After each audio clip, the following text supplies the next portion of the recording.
Hello दोस्तों, आज ले चलते हैं गंगा नदी की ओर।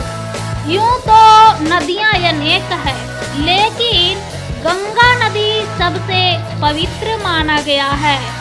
दोस्तों, गंगा नदी की इतिहास काफी पुराना है। ये गंगा नदी सदियों से चर्चाओं में आती है।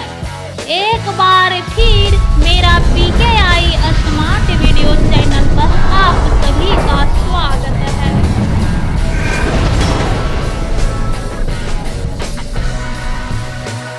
प्राचीन काल से ही गंगा पवित्र नदियों में से एक है। जहां एक तरफ गंगा अत्यंत पवित्र और साफ माना जाता है, वहीं धार्मिक दृष्टि से भी गंगा सर्वोपरि नदी है। अपनी पवित्रता का बखान करते हुए हजारों करोड़ों वर्षों से यह गंगा नदी लोगों के आर्थिक, सामाजिक और धार्मिक जीवन में महत्वपूर्ण रही है। हिंदू परंपरा के अनुसार इस गंगा नदी को देवी और मां के रूप में जाना जाता है।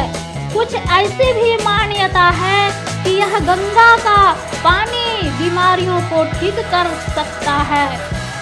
आइए दोस्तों, जानते हैं कहां से होती है गंगा की उत्पत्ति। तो फ्रेंड्स, गंगा नदी हिमालय के गंगोत्री ग्लेशियर में शुरू होती है।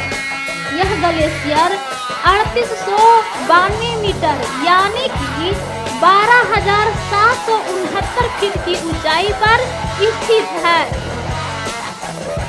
यह गंगा नदी हिमालय पर्वत से 2225 किलोमीटर यानी कि 1569 मील उत्तरी भारत और बांग्लादेश में बंगाल की खाड़ी में बहती है। यह गंगा नदी भारत और बांग्लादेश के देशों से क्रॉस करते हुए आगे बढ़ती है। जब यह पश्चिमी बंगाल में प्रवेश करती है तो यह पद्मा और हुगली में बट जाती है और बंगाल क्षेत्र में ब्रह्मपुत्र नदी के साथ साझा करती है। तो दोस्तों, मैं आपको बता दूं कि ज्यादातर गंगा नदी बांग्लादेश में स्थित है। गंगा नदी भारत के उत्तराखंड राज्य में पश्चिमी हिमालय में लगभग 2510 किलोमीटर की दूरी पर है और बंगाल की खाड़ी में गिरती है, जिस खाड़ी को सुंदरवन डेल्टा के नाम से जानते हैं। तो आइए ले चलते हैं गंगा की गहराई की ओर। तो इस गंगा नदी की औसत गहराई 16 मीटर यानी कि 52 फीट माना गया है। यदि इसकी अधिकतम गहराई की बात करें तो इसकी अधिकतम गहराई 30 मीटर यानी कि 100 फीट है। दोस्तों, मैं आपको यह भी बता दूं कि गंगा में बहने वाली प्रमुख नदियां रामगंगा, गोमती, घाघरा, गंडकी, बुढ़ी गंडक, कोसी, महानंदा, तमसा, जमुना, सोन और पुनपुन नदियां हैं। गंगा के बेसिन लगभग 10 लाख वर्ग किलोमीटर क्षेत्र में फैली हुई है, जो कि अति विशाल उपजाऊ मैदान की रचना करती है। विश्व में किसी भी नदी की तुलना में गंगा नदी की बेसिन की आबादी सबसे अधिक है, जिसमें कि 400 मिलियन से अधिक लोग शामिल हैं। दोस्तों, मैं यह भी बता दूं कि गंगा नदी के तट पर अनेक पूर्व प्रांतीय या शाही राजधानियां स्थित हैं, जैसे कि पाटलिपुत्र, इलाहाबाद, कनौज, मुर्शिदाबाद, कलकत्ता आदि इसके तट पर स्थित है।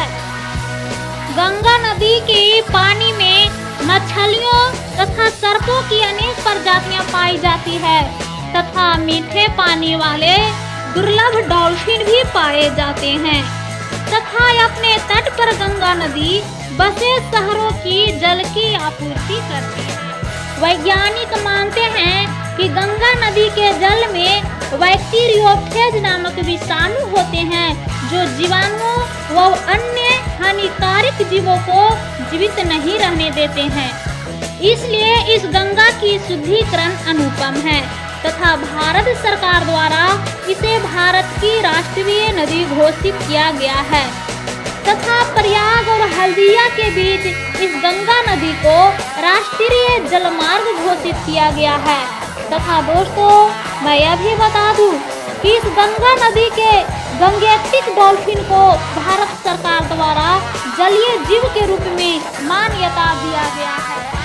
दोस्तों वास्तव में गंगा को भारतीय परंपरा जीवन और संस्कृति का केंद्रीय हिस्सा माना जाता है, संस्कृति का वरदान माना जाता है। गंगा नदी भारत की 4 सबसे बड़ी नदियों में शामिल है।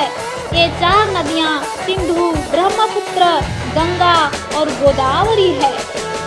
वास्तव में गंगा नदी अपने विविधताओं को समेटे हुए गंगा नदी भारत की सबसे पवित्र नदियों में से एक है। गंगा नदी की खूबसूरती को देखने के लिए पर्यटक दूर दूर से आते हैं और मोहित हो जाते हैं। गंगा नदी के तट पर धार्मिक कर्मों को भी पूर्ति करते हैं और मनोवांछित फल पाते हैं। भारतीय पुराण और साहित्य में गंगा नदी अपनी सौंदर्य और महत्व के कारण बार बार आदर के साथ वंदित है। इसके प्रति विदेशी साहित्य में भी प्रशंसा की गई है। दोस्तों यह वीडियो आपको कैसी लगी कमेंट में जरूर लिखें तथा मेरे चैनल को लाइक एवं सब्सक्राइब करें और साथ में बेल आइकन भी प्रेस करें ताकि आगे आने वाले वीडियो सबसे पहले आप तक पहुंचे। आगे आने वाले वीडियो में नदियों के बारे में विस्तृत रूप से जानकारी दूंगी। धन्यवाद फ्रेंड्स।